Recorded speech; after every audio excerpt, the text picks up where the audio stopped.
સુરત પોલીસે આરોપીઓ સામે ફરી કડક હાથે કામ લીધું છે। હુમલાના આરોપીઓનું પોલીસે જાહેરમાં સરઘસ કાઢીને કાયદાનું ભાન કરાવ્યું। સુરતના પાંડેસરા વિસ્તારમાં સામાન્ય બાબત પર 3 વ્યક્તિઓ પર હુમલો કરનાર આરોપીઓને પોલીસે ઝડપી પાડ્યા। ત્યારબાદ આરોપીઓને કાયદાનું ભાન કરાવવા માટે પોલીસે સરઘસ કાઢ્યું।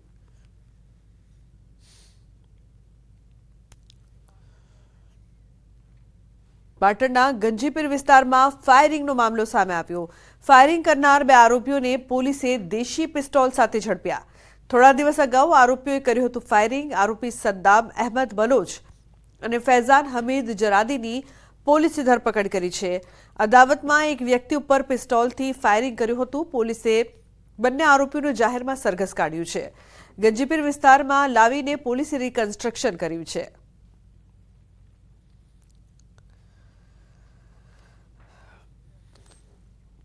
ભાવનગરના ત્રાપજ નજીક ભયાનક અકસ્માત। ખાનગી બસ અને ટ્રક વચ્ચે અકસ્માતમાં 6 લોકોના મોત નીપજ્યા।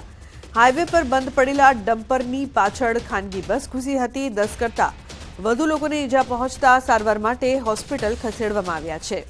ઈજાગ્રસ્તોને તળાજા અને ભાવનગરમાં સારવાર માટે ખસેડાયા છે। મોતનો આંકડો વધવાની શક્યતાઓ છે। તો ખાનગી ટ્રાવેલ્સ બસનો એક બાજુનો અડધો ભાગનો કચ્ચરઘાણ પડી ગયો છે। એપલ ટ્રાવેલ્સની બસ સુરતથી રાજુલા જઈ રહી હતી। વહેલી સવારે ત્રાપજ બાયપાસ પર બસ ડમ્પર પાછળ ઘૂસી જતા 6ના મોત થયા। તો સોમનાથ નેશનલ હાઈવે ઉપર ત્રાપજ ગામથી આગળ બંધ પડેલા રેતી ભરેલા ટોરસ ટ્રકની પાછળ ખાનગી લક્ઝરી બસ ઘૂસી ગઈ હતી, જેને પગલે મૃત્યુ થવાના અને ઇજાગ્રસ્ત થવાના બનાવો બનવા પામ્યા હતા। જો કે બનાવને લઈને 108 એમ્બ્યુલન્સ અને પોલીસ કાફલો ઘટના સ્થળે દોડી આવ્યો। ઇજાગ્રસ્તને હોસ્પિટલ ખસેડાયા હતા।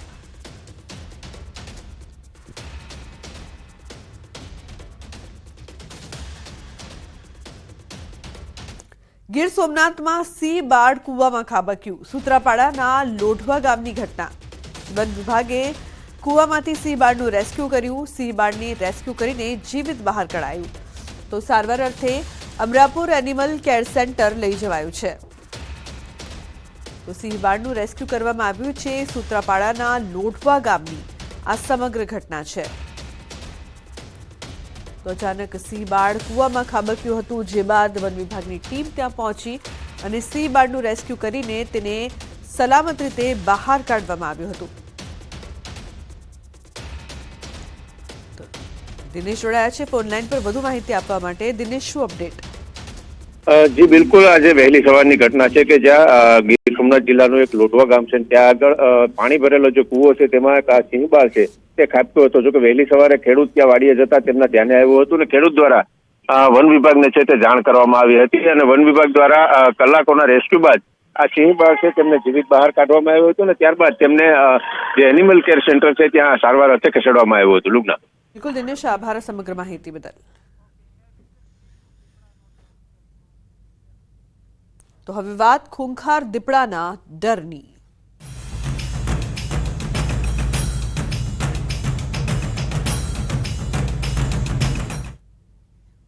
તો ભાવનગરના શિહોર તાલુકામાં દીપડાનો આતંક યથાવત છે। શિહોર તાલુકાના સર ગામે દીપડાએ વધુ એક પશુનું મારણ કર્યું છે। સર ગામે ફરી એકવાર દીપડાના આતંકથી ગ્રામજનોમાં ભયનો માહોલ જોવા મળ્યો છે। બનાવને પગલે વન વિભાગની ટીમ ઘટના સ્થળે પહોંચી હતી। શિહોર પંથકમાં દીપડાને પકડવા વિવિધ સ્થળો પર પાંજરા પણ મૂકવામાં આવ્યા। વન વિભાગે પણ દીપડાને પકડવાના પ્રયાસો તેજ કર્યા છે।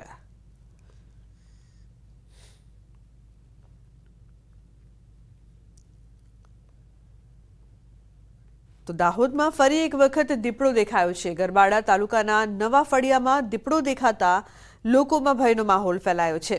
દીપડો દેખાતા આજુબાજુના સ્થાનિક લોકો તેમજ ખેડૂતો દ્વારા વન વિભાગને જાણ કરાઈ છે। વન વિભાગની ટીમે ઘટના સ્થળે પહોંચી પાંજરું ગોઠવી દીપડાને પકડવાની કાર્યવાહી હાથ ધરી છે।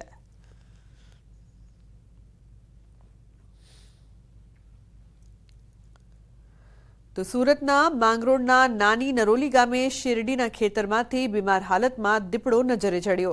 સ્થાનિકોએ વાંકલ વન વિભાગની ટીમને જાણ કરી સ્થળ પર દોડી ગયેલ વન વિભાગની ટીમે દીપડાનું રેસ્ક્યુ કર્યું છે। દીપડાને પશુ ચિકિત્સા કેન્દ્ર ખાતે લાવી જરૂરી સારવાર કરાઈ છે। દીપડો સ્વસ્થ થઈ જતા સુરક્ષિત જંગલ વિસ્તારમાં મૂકતા તેની તજવીજ હાથ ધરવામાં આવી છે। તો ખેતરની વાડમાં દીપડો બીમાર પડેલો જોવા મળ્યો. 3 દ્રશ્યો. એક તરફ શિહોરમાં દીપડાનો આતંક, બીજી તરફ દીપડો દેખાતા દાહોદમાં ફફડાટ જોવા મળી રહ્યો છે. તો સુરતથી પણ દ્રશ્યો સામે આવી રહ્યા છે, જ્યાં બીમાર દીપડાનું રેસ્ક્યુ કરવામાં આવ્યું છે.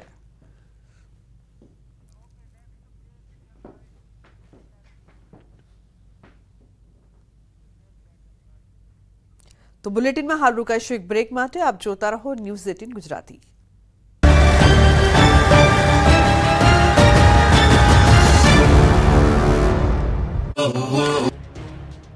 ગુજરાતમાં શિયાળાએ ભૂક્કા કાઢી નાખ્યા છે. સતત 5 દિવસથી ઠંડીનું જોર યથાવત છે. મોટાભાગના શહેરોમાં તાપમાનનો પારો 13 ડિગ્રીથી નીચે પહોંચી જતા ગુજરાતીઓ થરથર ધ્રુજી ગયા છે.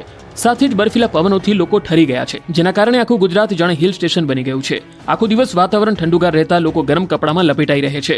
રાજ્યમાં છેલ્લા 3-4 દિવસથી ઉત્તર તરફથી બર્ફીલા પવન ફૂંકાતા વાહન ચાલકોની મુશ્કેલી વધી ગઈ. 6.8 ડિગ્રી સાથે નર્મદામાં સૌથી વધારે ઠંડી છે, જે બાદ 7.8 ડિગ્રી સાથે નલિયા ઠંડુગાર રહ્યું. તો થરાદમાં 7.9 ડિગ્રી, દાહોદમાં 8.1 ડિગ્રી, અંબાજી મંદિરમાં 8.2 ડિગ્રી, વલસાડમાં 8.6 ડિગ્રી, ખંભાતમાં 9.4 ડિગ્રી, અમરેલીમાં 9.6 ડિગ્રી, ડાંગમાં 9.7 ડિગ્રી, ડીસામાં 9.9 ડિગ્રી, ભાવનગરમાં 10.2 ડિગ્રી તાપમાનનો પારો જતો રહ્યો હતો. અમદાવાદ શહેરનું લઘુત્તમ તાપમાન 14 ડિગ્રી સેલ્સિયસ, વડોદરાનું 12 ડિગ્રી સેલ્સિયસ, રાજકોટનું 11 ડિગ્રી સેલ્સિયસ અને સુરતમાં 15.2 ડિગ્રી સેલ્સિયસ લઘુત્તમ તાપમાન નોંધાયું હતું. હજુ પણ આગામી 24 કલાક સ્થિતિ યથાવત રહેવાની શક્યતાઓ છે. કચ્છ જિલ્લા માટે કોલ્ડ વેવની આગાહી કરવામાં આવી છે. કચ્છના છેવાડાના લખપત તાલુકામાં પણ શિયાળાની કાતિલ ઠંડી જાણે પૂંછડું વીંજી રહી હોય તે રીતે સખત ઠંડીનો માહોલ છે. લોકો ગરમ વસ્ત્રો સાથે ઠેકઠેકાણે તાપણા પેટાવીને રક્ષણ મેળવી રહ્યા છે. તો બીજી તરફ ટાઢની સૌથી વધુ અસર દૂધાળા પશુઓ પર પડી છે. ઠંડીને કારણે દૂધ ઉત્પાદનની ક્ષમતામાં નોંધપાત્ર ઘટાડો થયો હોવાનું માલધારીઓનું માનવું છે. પહાડી વિસ્તારોમાં હિમવર્ષાના કારણે દેશના ઉત્તરીય રાજ્યોમાં શિયાળો તીવ્ર બની રહ્યો છે. આખું ભારત થરથર ધ્રુજી રહ્યું છે. એમાં પણ એમપી, અયોધ્યા, કાનપુર, આબુમાં ઠંડીએ 13 વર્ષનો રેકોર્ડ તોડ્યો છે. રાજસ્થાનના મોટાભાગના શહેરોમાં તાપમાન -ડિગ્રીમાં પહોંચી જતા ઘરથી લઈ મેદાન સુધી ચારે બાજુ બરફની ચાદર પથરાઈ ગઈ છે. શેખાવતીના ફતેપુર, સિકર સહિતના શહેરોમાં પારો શૂન્ય અથવા માઇનસમાં ગગડી જતા લોકો રીસના ધ્રુજી ગયા છે. માઉન્ટ આબુમાં પણ જમ્મુ કાશ્મીર જેવી ઠંડી પડી રહી છે. આબુમાં પાંદડા પર બરફ જામી ગયો છે. માઉન્ટ આબુમાં કાતિલ ઠંડીએ લોકોને ઠૂંઠવી નાખ્યા. તાપમાન ફરી 2 ડિગ્રી ગગડતા લોકો તાપણાનો સહારો લેતા નજરે પડ્યા. માઉન્ટ આબુમાં ઘણા સ્થળોએ બરફ જામી ગયો છે. મેદાની વિસ્તારોમાં પણ બરફની ચાદર જોવા મળી. આ તરફ ઠંડીની મજા માટે મોટી સંખ્યામાં લોકો આબુ તરફ ઉમટી પડ્યા છે. પ્રવાસીઓને માઉન્ટ આબુમાં હાલ હિમાચલ અને કાશ્મીર જેવા વાતાવરણનો અનુભવ થઈ રહ્યો છે. હોટેલો પર અને રસ્તા પર પ્રવાસીઓ બરફ સાથે આનંદ માણી રહ્યા છે. રાજસ્થાનના ઝુંઝુનુમાં છેલ્લા 4 દિવસથી ઠંડીનું જોર યથાવત છે. સતત ઠંડો પવન ફૂંકાતા ઠંડીમાં વધારો થયો છે. હવામાન વિભાગે 19 ડિસેમ્બર સુધી કોલ્ડ વેવની આગાહી કરી છે. સતત